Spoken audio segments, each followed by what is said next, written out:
Welcome to Voices in Hyperspace, where friends get together and talk about the hit space opera Babylon 5. Buckle your seatbelts and let's get going. I'm Legendary Black Lion. I'm Captain No Asylum. Hey y'all, this is Sunday. So we are looking at War Without End Part 2. We ended off Part 1 on a little bit of a cliffhanger. Some time travel shenanigans, right? And it was funny because, I'd been away for a little bit and I forgot that we even did Part 1. I'm like, this looks familiar. Yeah. So I was caught in a little time look at myself. So we are going to pick up right where we left off. And we have Captain Sheridan standing in front of Emperor Londo in the future. The year is 2278. And Londo is trying to tell Sheridan that Centauri Prime looks like trash because of him. And I mean, that is such a wild thing, but also kind of typical for him to say, right? Right. The scenery, which I think is always weird when they do this, because in TV shows, when they show scenery of like the dystopian future, it's always stuff on fire. But it's like, how long has that fire been going, right? Is it just always on fire? But what is your stuff made of that it just keeps burning? Right. Or like, was he, because he should have been showing the attack. It was like, oh, they're attacking me now. Call them now. Right. Yeah. It reminds me of video games where you're walking through kind of like a level and stuff is on fire, but it doesn't burn. And then you realize, like, how long is this fire going to keep going? Like, what kind of stuff is that? Another reference to something I mentioned earlier, the burning bush. Oh, it's burning, but it's not consumed. It's burning, but it's not consumed. Makes me wonder, does Londo hear that voice from time to time? So they're all just smoking weed then? Oh shoot. Because I got high. Okay, so Londo is being very tough with Sheridan. He's like, this is all your fault. Because of you, my people are doomed. You've ruined our planet. And it's your fault because you had to win the war. I ain't got no time for you blaming anybody but your damn motherfucking self for the shit that's just happening. And though I have sympathy for I don't even know how many innocent people there are under his rule, but I'm sure there's one or two, and it sucks for them. But shit, the most of y'all deserve exactly what the hell you're getting. Don't dish it if you can't take it. Yeah, because we know that they have slaves on the planet, right? They're not a part of the power dynamic at all. So they don't deserve it. But yeah, he does. Right. And when they bring up the time frame, like when he gets confused about like, this couldn't have happened this fast. What time are we existing in this moment? And Londo is saying that it's been 17 years since whatever the hell. Like, why Londo look 100 years old though? Like, how old was he? Or does his species of alien just age fast or something? Shit's wild. I mean, he was already old as an ambassador in season 1, but and then 17 years of hard drinking will probably catch up on you. Yeah, I was thinking it was the drinking too. So we see that, and basically Londo is like, we need to kill you. Back on Babylon 4 in 2254, this is them in the past, they're repairing the damage from the electromagnetic pulse, and the captain of Babylon 4 is like, we need to keep our eyes open just in case somebody's trying to intrude. Now, y'all remember, the White Star had attached and burned a hole through the hull of Babylon 4 so they can get on and start setting up stuff so they can, like, basically heist the station and steal it through time. They're doing a time heist. They did it 30 years before the game, pretty much. And so we got Marcus and Ivanova walking through. They're talking about they're looking for an access panel. And Ivanova was like, we could get lucky. These places when everything is up and operational, they seal it up. Marcus is like, I don't believe in luck. And then he just disappears. Bro just like silently ninjas away as Ivanova runs right into Babylon 4 security. And He did a bad. oh yeah. All he needed was like a smoke bomb or something, but no, he straight Batmaned out. Which was she looked back and dude was gone, no sign of him, no sound. He was never there. It was hilarious, and that was kind of like our little tense moment because back in the day they used to have commercials. We don't do that no more. We don't do that here. Right, unless it's on Amazon Prime, which Yeah. I was on Amazon Prime, and they do not put the commercials in, or on Tubi. You can watch it on Tubi. I was watching on Tubi. They have commercials as well, and they do not put the commercials in like convenient places, especially with these old shows where they have commercial break. They plan for commercial breaks. No, it's just. Sometimes I think I'm still watching the show. Right. They just be like, "Oh, you like this part? Here's a dumb commercial about some savings on a credit card or something." All right, so Ivanova and Cole basically they beat the crap out of these security officers. And Ivanova's like, "Hey, how did you know to disappear?" And he was just like, "You know what? I felt that would have been the absolute worst time for us to be discovered. So that's what I thought. Hey, this would be worse, so I need to disappear." Which, come on, man. Like, what kind of ninja are you? And then you leave her. Like, how y'all disappearing if you just ditched her? Right. Like, maybe she should disappear too, because if she get found, then that defeats the purpose of you hiding, doesn't it? Right. I don't have time to be arguing with no woman as strong as Ivanova trying to tell her to do anything. So instead of fighting that battle, I'ma just dip and then I come back and help her in a minute. Right. Yes, God can take care of herself. Then she brings up him being lucky, and he's like, I don't believe in luck. And his bow staff accidentally touches an access panel, and he's like, on second thought, maybe I do. Because they found the open panel that they needed. And what their plan is, they're trying to create a diversion on Babylon 4 so they can make the people evacuate. Zathras is hauling equipment all by himself, which is a little curious because there's a bunch of Minbari on that ship, right? Or did they only take like the 6 people? How long was Babylon 4 disappeared before it reappeared so they could evacuate it so it could disappear again? 10 years. Sheesh. Thank you for sharing. Well, a way to think, like 10 years in regular time, but I think it was almost instantaneous for people who were on Babylon 4. So they were in the past.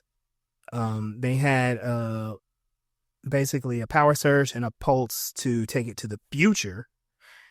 From its place where it was 10 years ago. And then the future was like the current day time, which would have been season 3 time. So they skipped over season 1 time. And it's kind of a cool little mechanism that they're trying to do. They're like, okay, here's the deal.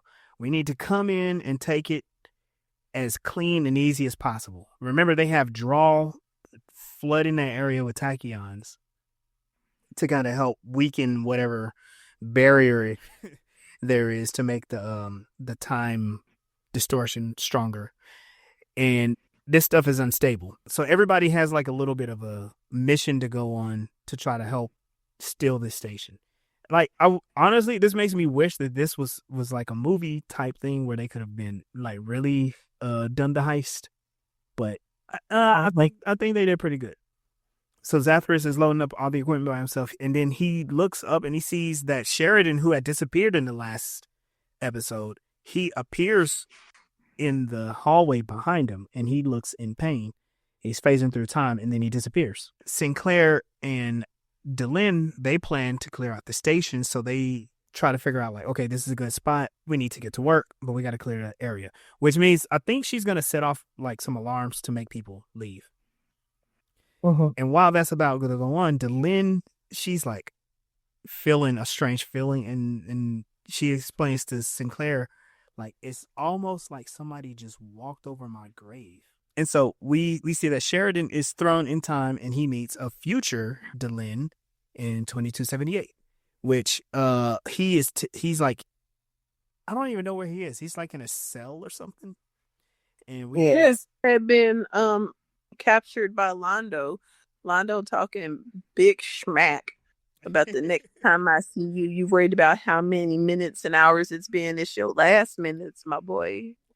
And Delenn is talking to him, and she's talking about, we have achieved everything that we planned to achieve, but it was at a great cost. If you want to follow the plot, it's basically saying we won the Shadow War, but we didn't like come away scot clean. Some stuff went down, but we'd rather have that happen than have the shadows rule everything. Because I think she said like the only way to avoid this future is let the shadows win, which that's wild.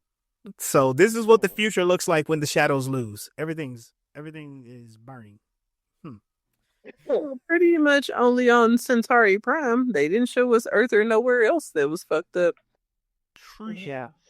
But how are Delenn or anybody in prison on Centauri? So some things had to have happened. For those of you who have watched the series, you might know what could have possibly been the events.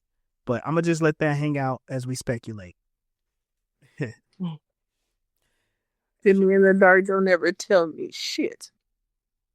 Well, you'll see it. You're going to see it like real. You're going to see some stuff real soon. Real soon. And this episode does like clips back and forth like it is a heist episode. So we see Ivanova is trying to create a fake hull breach to evacuate the engineers so the Babylon 5 crew can have privacy. We switch back to see Sheridan is in the future with Delenn, and they're taken by the guards, assumedly to their deaths. And what ends up happening, they are taken before Londo, and he's talking about like, finally I get to talk to you by myself. And we're like, what do you mean? And then he he's sitting and he's obscured by shadow, foreshadowing. He's obscured by shadow. And he explains like all of us have our own keepers. And you see on his neck is this disgusting creature with an eyeball closed. And he explains there, and when the shadows lost, some of their allies came forward to fill in their space. So him being in a position of power, he was, what do you call? Elected? No, not just elected, but like infiltrated and infected. I don't know. These things got him. He's got a parasite. Yeah, he got a parasite. And it controls him. Yeah, infected with a parasite. It watches him and it controls him, and he's like, it can't hold his liquor. But I can, and this gives me a time to talk to you. I need to let you know that I can't do anything else for my people. This place is going to hell, and I need you to fix this, Mr. Sheridan. And basically he says, I'm gonna help you get out of here, but I need you to promise that you're gonna help my people. And he offers to get them an escort to a spaceship that is somewhere in the palace. His guards are gonna help him, and he says, normally I would kill you. I put on a good performance and is happy, but y'all need to go and help my people. And so they bounce. They are on their way to the ship. Out of the shadows, we see dun, dun, dun, dun. Futuristic old Jakar with one eye covered with some tattered cloth, and he looks pissed off. And Londo is like, my old friend. They're gonna go, but they're gonna die because this thing's gonna wake up. It's gonna tell everybody what I did, and it's gonna kill me. You and I have unfinished business, Jakar. So let's get this over with. And Jakar, not saying a word, reaches his hands out and start strangling Londo with his bare hands. When he should have just knifed them. Remember in season 1 where Londo says, that the Centauri know the way that they're going to die. It's just something about their nature.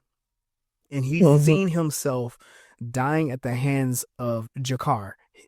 Jakar's hands around his neck, his hands around Jakar's neck. So they like kill each other. That's the moment of his death. And as that happens, the watcher wakes up, and you see this disgusting eyeball wake up, and is like, "Oh shoot, we got to get him back." So they're killing each other, and they both die in each other's hands, like true lovers. And in comes a person, a character that you might have forgotten about. In comes Vir Caro. He walks over and he sees the dead characters. He sees dead Londo and dead Jakar, and he reaches. Then our Centauri has a chance. Yep, he grabs the Emperor's jewel. It's like a necklace with like a really large ornamental pendant, and it's like, oh, now this also fulfills the prophecy by the prophetess. I can't remember her name, but it's Majel Barrett's character, where she says like, both of y'all going to be emperor, but one will be emperor after the other one dies. So Londo's dead, and now Vir is the emperor in the possible future 2278. And it's kind of poetic that they're like doing it this way, because you don't have to wait so long for this stuff to happen. But at the same time, it's happening because Sheridan is bouncing around in time. Yeah. So as Delenn and Sheridan are escaping, Sheridan is like, he's wincing, and he's wincing, and Delenn is like, "What's going on?" He says, "I feel myself about to be pulled back." And at this point, Delenn is like, "Whatever you do, do not go to Zahadum." She says it like 3 times. Ooh, well, 3. Haha. So, and then when that happens, he does disappear.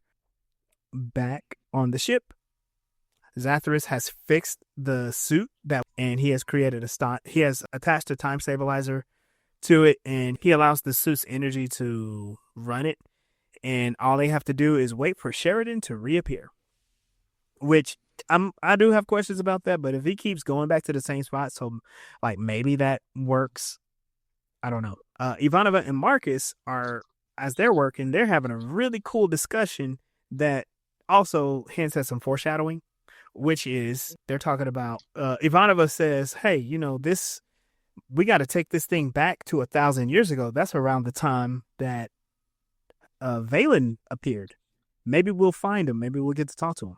And before they could really spend a little bit more time thinking about it, Sheridan reappears, and there he is in the suit that Zathras had repaired with a fixed stabilizer. And anything else that would have been creepy, but yeah, it's like, oh, there's a body now in that suit. Okay, how are you doing?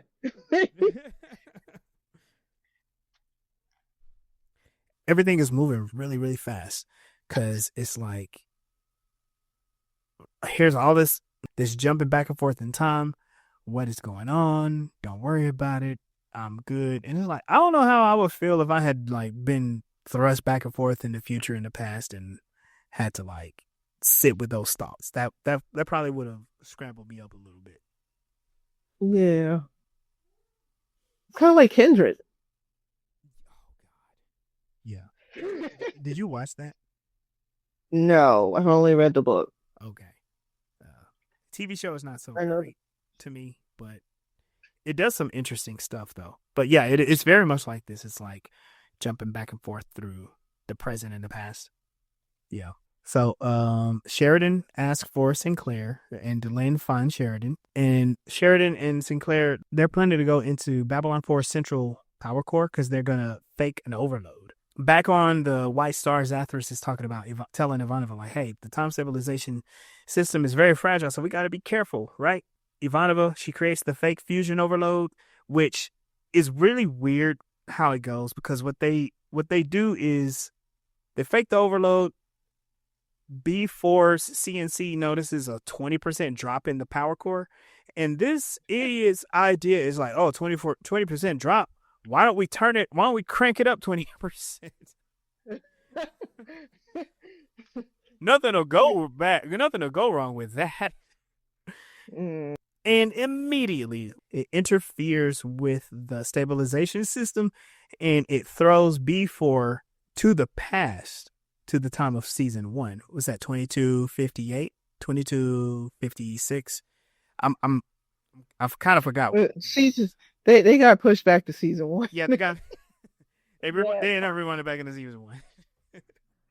And it was so cool how the whole episode is doing the past, present, future all at the same time.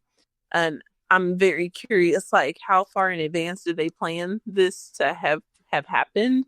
Or are their writers just like on the fly with this kind of shit? It's just very interesting. Right. It's a good, because obviously this before he was leaving. Yeah. Because like all that stuff is really cool, but remember, this is one of the trapdoor episodes, and it's specifically for Captain Sinclair. So we don't have this character hanging out there in limbo, but also like I feel like they really had a plan for him, and this is definitely within the lines of what they were hoping for him to do. I did watch a YouTube documentary about it, and this episode changes the trajectory of the show completely because the future was supposed to be something different. But we'll talk a little bit about that later on, I think, after we figure out what goes on with the shadows. At this point, Delenn experiences a flash in time also, and this I thought was really wild. So she sees a flash of the future, and this is also foreshadowing for something that's coming up in the next season. Delenn is in her quarters and she's watching over a sleeping Sheridan. She's at perfect peace and she's enjoying like whatever's going on. Then you hear the sound of the door open and you hear a voice that says, "Hello." Delenn turns around. You don't see what she looks at, but then you see a snow globe slow motion tumbles to the ground and break.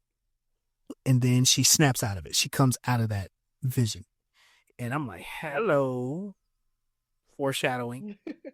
What's going on here? Oh, yeah. There is a detail that we left out, but I don't mind sharing it here.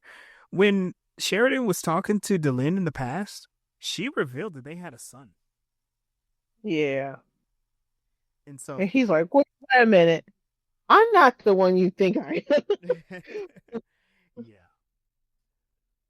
And it makes me wonder, like, does Delenn actually know that's not the Sheridan she is used to? Because she had gray hair at that time. Maybe because of this experience, as she goes into the future, she knows, like, I need to make sure to say some important stuff to this dude. She's not surprised at all. Yeah, she was not surprised. She kind of knew, but she didn't believe it. Because when he goes back, he tells her, like, I gotta tell you something. Yeah. They flash back to Babylon 4. Sinclair rejoins the group, appearing considerably older due to that flash because they moved through time. And they are discussing this, like, why do you look this way? He has the look that the old Sheridan looked like in season 1, where he's like, I tried to tell him. Gray hair, his scar on his face. And the explanation now is because him and Garibaldi went through the time distortion in the past without any protection. They may be subject to certain effects that will age them quickly as they move through time. So if he keeps moving forward in time, he's going to age quicker. And that's a really cool mechanism. It's like we can't bring him out of the past now. Like, he might die. That also reminded me of Marvel with Captain America staying back. Yeah. I don't know why it did, because it's not the same circumstance. He wasn't going to die if he didn't go back, but it was his choice. Remember when Hulk was like trying to test on Scott Lang and time through him or something like that and turn him into a baby and an old man? So that's kind of reminded that part too. Yeah. After we get this explanation of the re-exposure to the time that's aging him, Sheridan's like, we can't stop. We can't worry about this stuff. We got a job to do. And this is reminiscent of his always self-sacrificing. We know bro is going to die if they like go into the future ever again. So keep that in your back pocket. While they're looking around, we go back to Zathras. He's like rummaging through equipment. He needs to fix Sheridan's time stabilizer, but he doesn't have the tools. And what ends up happening, Ivanova leads Zathras to a work area so he can find the necessary equipment. Back on the White Star, Lanier alerts that they're detecting 7 ships that are heading towards Babylon 4. And Sinclair is like, oh, yes, I know exactly who that is. That's me. That was when Babylon 4 appeared, and me and Garibaldi went to investigate. So now we got all kinds of crazy stuff happening. People from the future, people from one past, people from another past, and everybody's everybody's converging on this one place. And they got to figure out how can we handle this and not like reveal ourselves. Because right now, the only person that has been seen is Ivanova. She beat somebody up, and Zathras. And it's actually going super cool because with the aging of the season 1 captain preventing Garibaldi from coming because he knew that this was going to happen, and if Garibaldi had came on the mission, then he would age out and die. And I caught that little bit, and I'm like, okay, I understand why he did that now. Yeah. Well, he knew that if he got Garibaldi would want to stay too.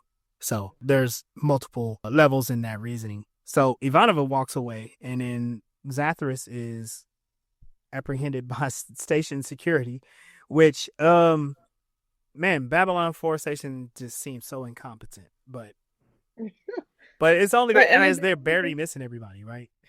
Yeah, and they've barely been online. They just got. Yeah, and they didn't even get to start. Yeah. And this is where the episode goes into season 1 footage. This is basically the Babylon 4 crew trying to figure out, like, who is this? Why is he here? What's going on? All of our equipment's fried. We don't know what's happening. While that is going through, Marcus relays that the repairs to this time system will take another 2 hours. And so Ivanova decided to speed things up by sneaking into CNC and adjusting the power grid. While Zathras is being detained, the past version of Sinclair walks in, and that's where we see the old footage where Zathras lights up. He's like, oh, it's the one. And then he's like, oh, no, not the one. And now we get to see the other side of the story. The reason why he lit up with Sinclair, because Sinclair was just with him, and he was hoping, like, this guy's going to get me out of it, but it's not. It's young Sinclair. And then he's like, the one. Oh, wait, not the one. I do what I was told, and I listen. Not the one. Not the one. Right? Not the mama. Not the mama.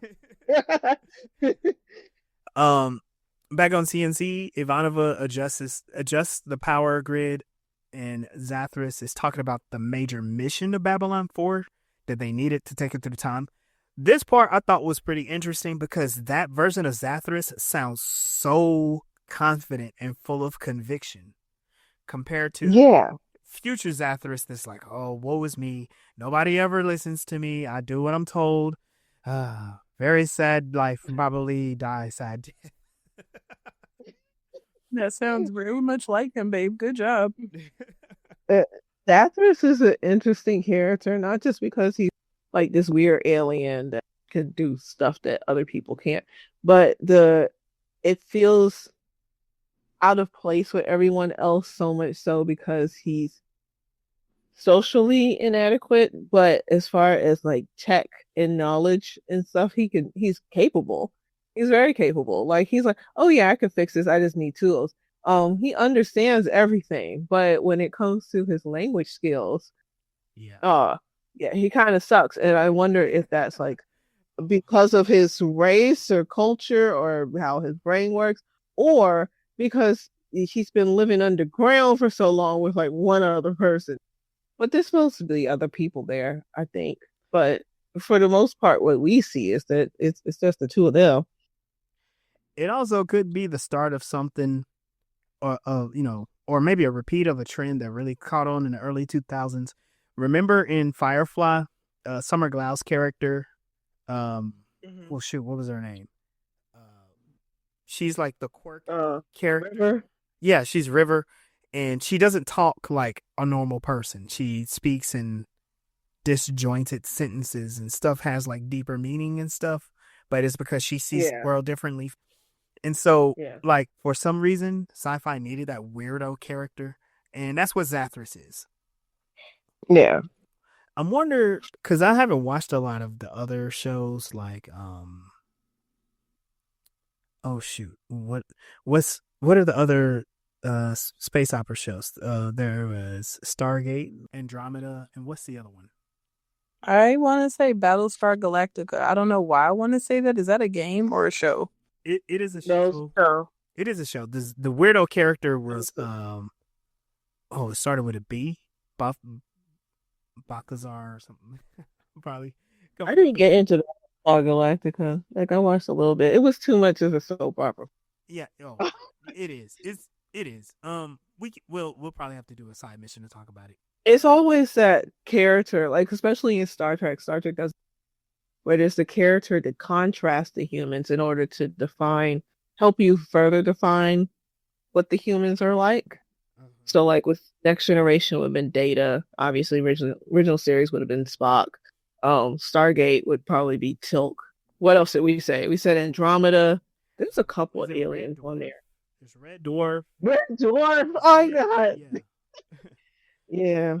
I got. Who would be the weird one? Because there's only one human in Red. Isn't there a character? There's a hologram in space. Isn't there a character that's like a puppet? Or am I thinking of another one? No, there was the cat, the hologram, and the last human. Those are the three characters. What am I thinking of? A puppet?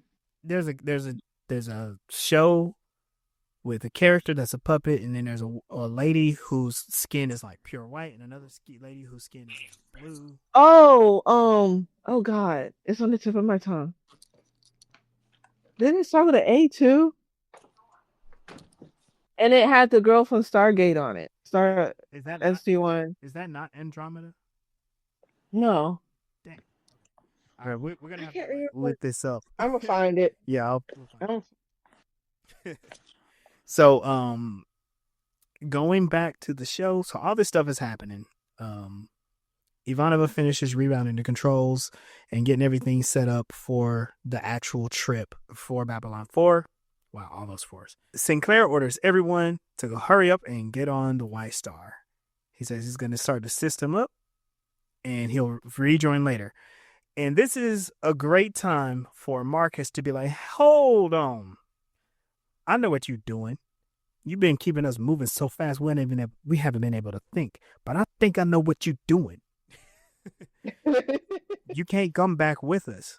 And not only that, in order for this thing to go through time, it needs somebody to stay and run it. And Sinclair is just kind of like, he's holding it in. And Marcus is like, all right, I'll stay. I'll do it. And then they're like, nope, you can't stay. Sinclair reveals that the thing that even brought him to the station in the first place is that he received the letter that was sealed in a box 900 years ago. And it was addressed directly to him. So just gonna explain this part. Delenn received a letter and Sheridan received the letter. And it was from the same person. And they were like, well, whose handwriting is it? He says, mine. It was my own handwriting. This is where Sheridan explains like this had been planned. And he knew it was a one-way trip. This is where Zathras again becomes really confident. And he explains like the reason why he follows the one. And he says the Minbari have this belief of the threes. We have the past, the present, and he points to Sinclair. You are the one in the past. He points to Delenn. You are the one in the present. And he points to Sheridan. You are the one in the future. Thank you for explaining that, love, because when Zathras was in interrogation and he looks and is like, the one, and then he said that he wasn't the one and called Delenn the one later, I was like, what the heck? But there was a past, present, and future one, Yeah. and that makes sense now.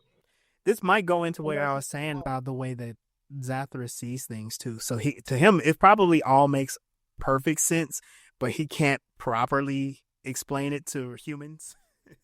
Mm-hmm. Yeah. I said it probably would have helped if they said, but also for storytelling, we wouldn't have gotten that big turnaround to say that the one is, and it kept the one to be a mystery because he gave so many clues as to who the one was, but then we got thrown off by the one being all of them. Mm-hmm. And I know I'm kind of bouncing around, but when Sheridan insisted he was going to stay and Marcus was trying to figure out like what's going on, he realizes like, my God, when Babylon 4 appears in front of the Minbari 900 years ago, it was brought to them by Minbari, not born of Minbari. And he is just dumbstruck because that Minbari that was not born of Minbari is Sheridan himself. Mm-hmm. Remember that conversation earlier that Ivanova and Marcus were having? Yeah. They've been talking. It turns out they already have it. Yes. And they also had the other clue of the other Centauri. Talk like a Centauri. Not a Centauri. Minbari. Yeah. What are these names have to rhyme? I know, right? So Zathras urges Delenn and Sheridan to like continue the story, and that Sinclair's place is to begin the story. He's not just at the end; he's at the beginning, which means he has to travel with Babylon 4 to the past. Sheridan and Delenn, they bid their farewells to Sinclair, and they get back on the White Star, and everybody's super sad. And honestly, this was like when I was able to watch this episode and understand what was going on, it was super sad because to be able to see Michael LaHare is being replaced for real, and they're writing his ending into the show. I'm just like, oh man, I really would have liked to see what Captain Sheridan would have done, but knowing everything around his departure, around Michael LaHare's departure, this was such a good way to do it. Mm-hmm. They get back on the White Star and they end up leaving the time distortion. They're going to detach from Babylon 4. They're going to go back to Babylon 5, which is in 2260. Now, this part I thought was a little weird, but I think it's so we can have finality and closure on this part because Delenn explains like, okay, so this circle is closing. Draw doesn't want people to be bouncing around in space, so they can't travel backwards in time ever again anymore. So this is closed forever. But they have a future, they have a destiny that they need to undertake. So I feel like, okay, they needed to have her do that, especially as with Delenn. Delenn seems to be explaining the universe a lot in this series. Yeah. She's a religious class. So what she explains is 1,000 years ago, the Minbari learned that's when they began to have the crossing of human souls into Minbari bodies. And they didn't know why.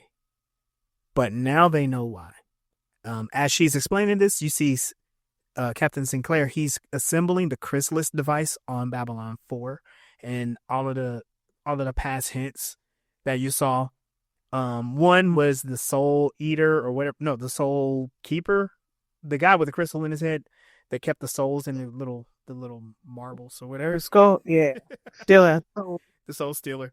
He was saying like they're using you, which he knew what was going on. And then, like you said, that other Minbari, I think it was the like one for the warrior cast where he was like, you talk like a Minbari. And when Delenn was still a full Minbari and she was explaining how she thought about him, Sinclair puts this stuff together, remembering the past, and he's enveloped with very poor graphics into a chrysalis. I don't know why I hated the way that they did that. They just like did like a green screen of of them or whatever. But whatever, it's cool. Probably the best they could do. Yeah. And so the practical effects, I guess, would have taken too long. Probably. And so they show that ancient Minbari ships are approaching Babylon 4. You see 2 Minbari who have weapons, and out from the back comes Zathras. How does Zathras get on the station? Or how does Zathras stay on the station? Remember in season 1 when that pole falls on him? Remember, yeah. pole falls on him, and then everybody has to leave him. It's because he needed to be with the station too. He asks the 2 Minbari to follow him, and they follow him, and they see Valen and 2 Vorlons outside of their encounter suits floating, and Valen explains, Hi y'all. My name is Valen, and I got this here space station because y'all gonna need it, and I'm gonna teach y'all a thing or two. And of course, if you pay attention, Valen's face is Captain Sinclair's face, and he has a Minbari bone. He is the first Minbari not born of Minbari. And 1,000 years ago is when the souls of humans started to be born in Minbari.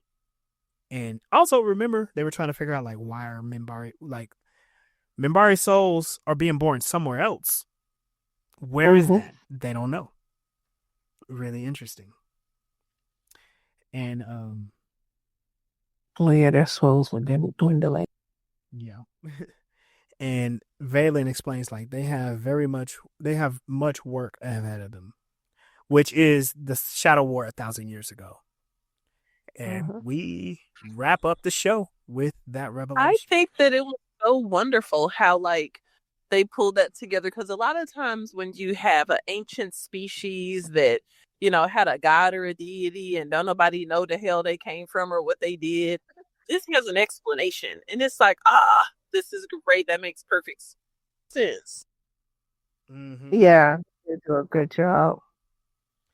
Yeah, I think they did great by wrapping it up too, which it's one of those things where it's like you wish they had more time and more of a budget to explore some of those things. But with them coming to this type of conclusion, wrapping it up, and you know that it's going to go somewhere. You know it's going to go somewhere else. It actually works very well. And besides, it's a sci-fi show. You have to do a time. You have to do a time travel episode. Unless you're Rick and Morty, they don't do time travel. Right, time travel stuff stays on the shelf. Yes. Yeah. So the thing about this stuff is still going on. The Shadow War is still happening. There is a lot of moving parts in the background, and we got 6 more episodes in this season. We got 2 more seasons left in this series. It's like, what is going to happen now? And then also the other state of the universe is Centauri is in kind of a precarious position. The independent Babylon 5, whatever it is, their independent state has finally rallied the non-aligned worlds into an alliance, and there's still some things to think about with the Narn, because the Narn are official allies with Babylon 5 too. So it's some moving parts that we got to figure out what is actually going on. Yeah, there's always so much going on that, like, even when you close out things, and even though they open up room for other things, you still got so much in the background that's still going on. Go back to, or the story can go back to. So, yep. Yeah. Any other thoughts, Sunday? No, it was just a wonderful wrap up episode.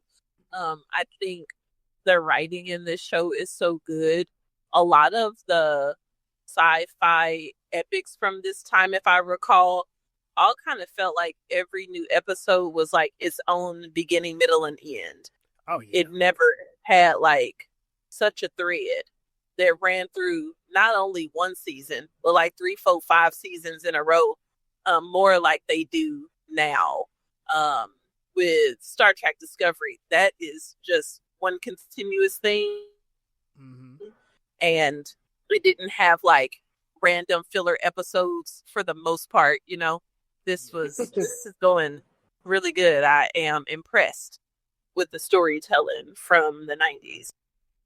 Yeah. So I'm gonna throw a couple of questions out there. One, we got to see kind of the loop of Sinclair, but I hinted at this before, but Delenn is wild because she still got secrets that she ain't told nobody. Yeah. Cause like, think about it. She got on. You want to be in love with a witch or no? Let her be great. Oh, I'm gonna bring this back up when it finally gets revealed.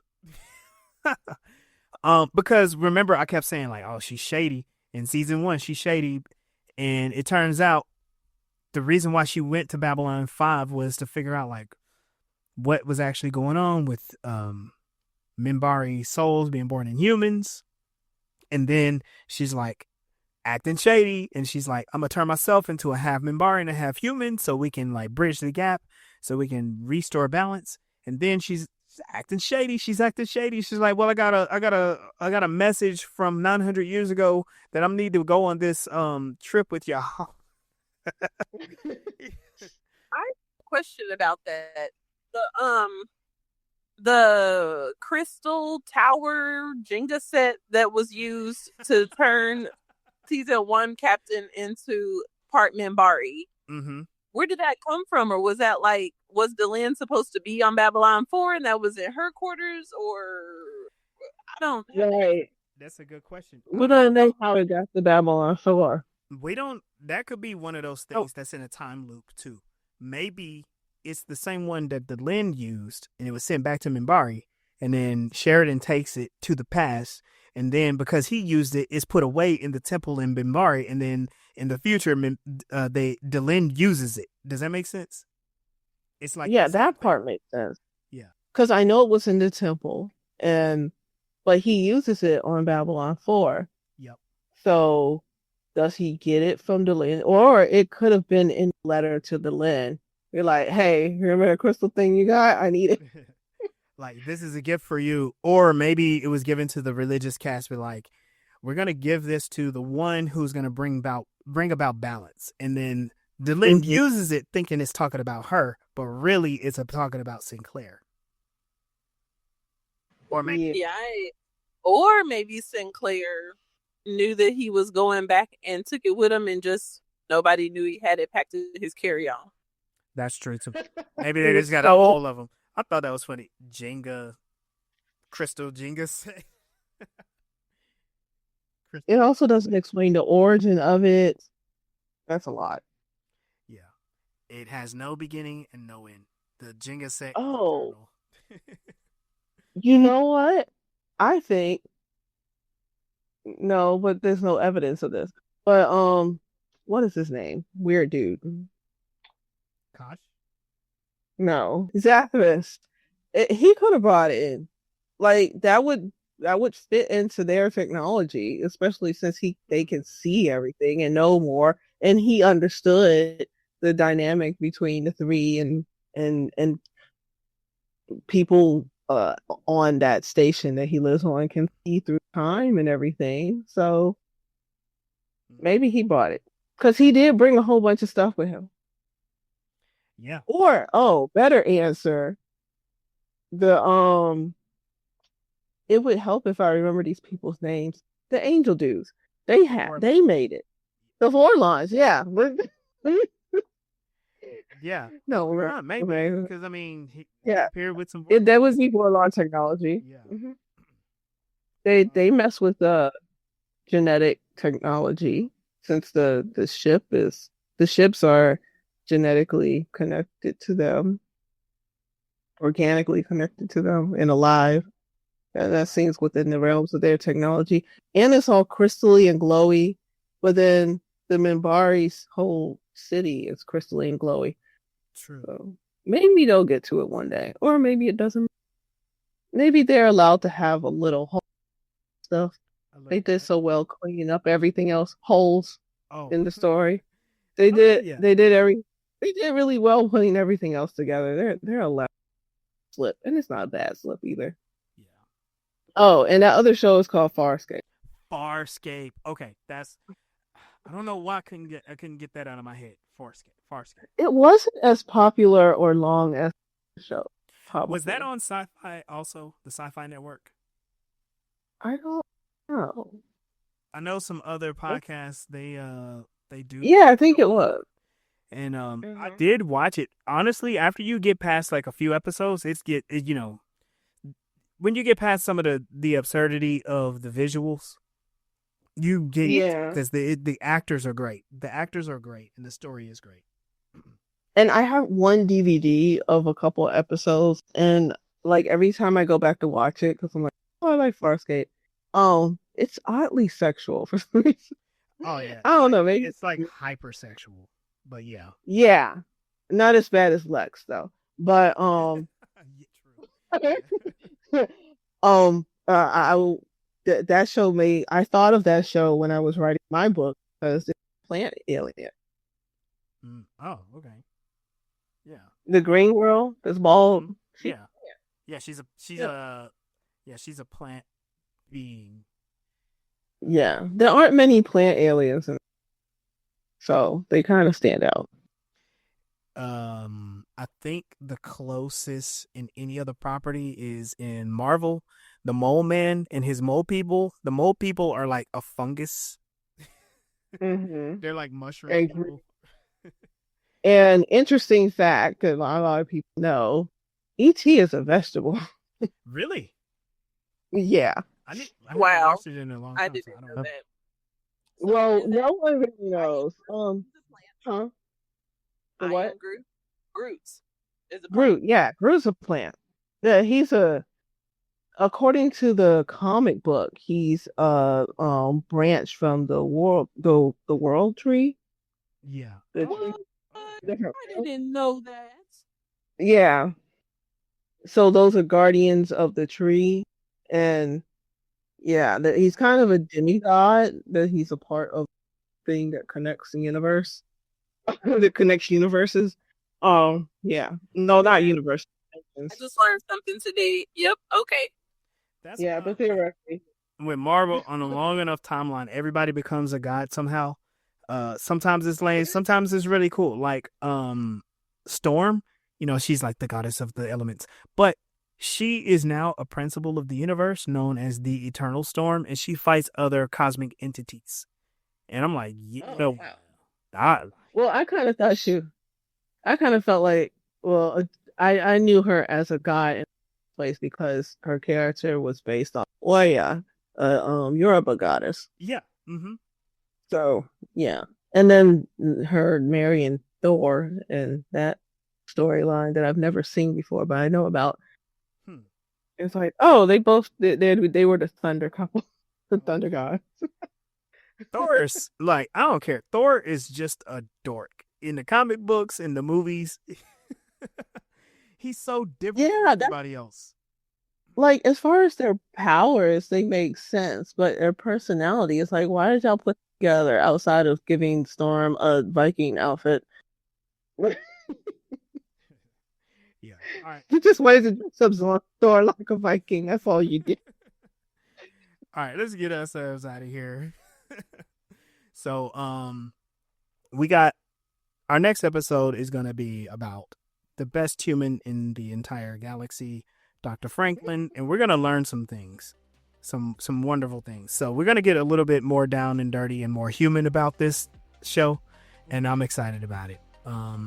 So thank y'all for joining us for this episode of Voices in Hyperspace. You can catch us on all social media platforms, whichever you like. We're not on X though. Don't go there. But we're on TikTok, Instagram, and Facebook. You can find me. You can find me, Legendary Black Lion, on Instagram at Legendary Black Lion, and I'm on Blue Sky, so Legendary Black Lion there as well. Check us out to continue the conversation. I'm Captain Mel Asylum. You can find me at mailsrebellion.com to my book, and I'm on Facebook, TikTok, YouTube, Instagram, Blue Sky, Clapper. What else? Lemonade. Yeah, you can find me. Look for Mel Asylum or Mel's Rebellion, and you can find me. Hey y'all, this is Sunday, and you can find me at a poker table. All right, we will see you next time. Peace.